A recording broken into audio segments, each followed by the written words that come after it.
Ingat sa mga produktong inyong binibili. Sa Parañaque, nasa batang mahigit 1 milyong pisong halaga ng mga peking shampoo at lotion na maaari daw makasira ng balat. May report si John Consulta.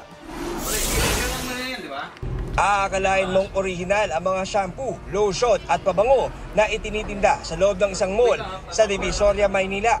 Pero nabisto ng NBI na fake ang mga iyan. Nasabat ang mga ito sa isang bodega sa Parañaque.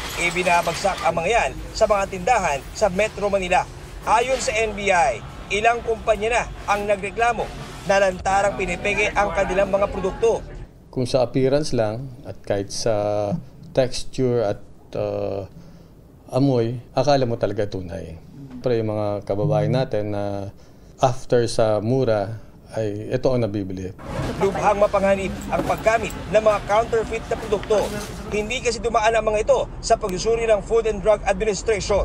Meron na tayong mga kaso dati na instead na magkaroon tayo ng magandang balat at mawala ang dandruff natin, nasira ang mga balat at nakakalbo at nasira ang scalp ng mga gumamit ito. Para hindi na may benta sa merkado, agad nasisirain ang mga personal care products na nasa 1.6 million pesos ang halaga.